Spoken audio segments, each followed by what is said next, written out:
All right, we're broadcasting from Edinburgh, Texas, right near McAllen, and I'm joined on stage former President Trump and Texas Governor Greg Abbott. All right, this is a town hall. We're going to have some questions. Ma'am, welcome to the program. Thank you. What's your first name? My name is Janet Brown, and I live in Edinburgh. Welcome, and thank you for being with us. What's your question? I am Hispanic. I actually came from Nicaragua, Central America. I'm very familiar with Central America because I lived there 2 years in Honduras and the rest in Nicaragua. I came to the United States in 1960. I won't tell you my age. But anyway, I came here legally, and it is really sad to see what's going on at our borders here. Question. My question is, President Trump,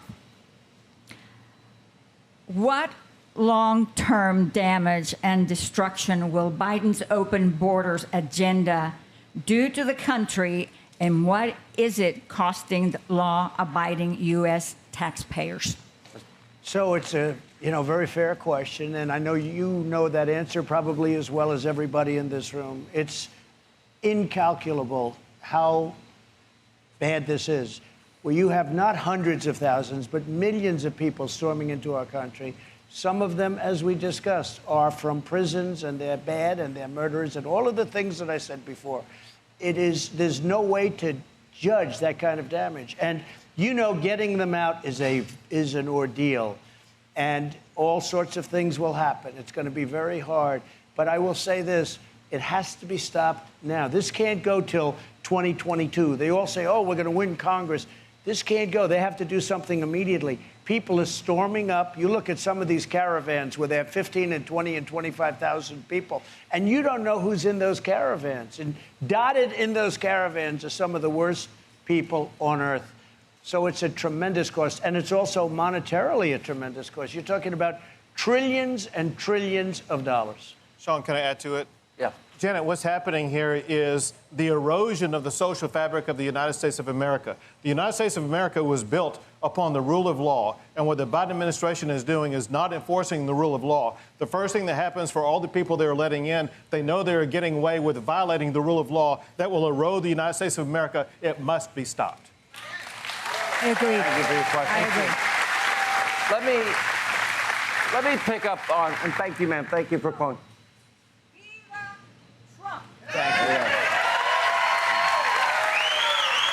I don't know, Governor, if we should take it personally. It wasn't Viva Us, just him. We'll just leave the stage, and it'll be all Trump. Let's talk a little politics. You're up, Governor, in 2022. I like President Trump. I'm open with my opinions. All the fake news journalists, they say they're objective. We know they're not. They have an agenda. But you've done a great job for this state. I support your nomination, as the president has. I guess the question is, let's talk about 2022. Really good chance you will be reelected. The House could turn Republican. And then we look at the states where Senate races are. I don't think it could be a bigger bellwether. Florida, Georgia, North and South Carolina, New Hampshire. We have Ohio, Wisconsin, and Arizona. Those are all states we're very familiar with. How important is it for the Republicans to take those key Senate races? So I think without weak Republican rhino leadership, you'd win every one of them. Everyone. But dotted in there are people that you almost would say don't like this country. They don't like the Republican Party. With strong Republican leadership in charge of those states, you'll win every one of them. Without that, you won't. Governor, I'm going to give you, this is your last segment with us. What it means to you to be the conservative governor of Texas.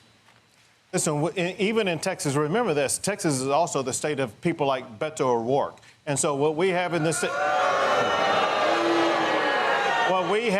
of Texas is a battle for the soul of our economy. Are we going to be capitalist or are we going to be socialist? We've seen the socialist agenda through Beto O'Rourke and Julian Castro and people like that. Texas must prevail. We must keep Texas capitalism. Let me tell you this last thing that Democrats will not, and that is, it's been capitalism not socialism, that's lifted more people out of poverty than all of the socialistic programs in the history of the world. We're not going to let the socialists take over now. No, I'll say this about Texas, and it's so telling. If you take a U-Haul from California to Texas, it's about $2,500. If you take it from Texas back to California, it's about $300. You're doing U-Haul a favor. Now, I know Texas is very inclusive, but if people are going to come from California, New York to Texas, I think it's fair to say they need to leave their liberal policies that destroyed their states behind. Fair? Fair enough. Governor, we always love having you. Thank you for being with us. Thank you, Sean. Thank you very much. All right, when we come back, we'll return a few other questions for President Trump, non-border related, as we continue our town hall. Thank you for being with us.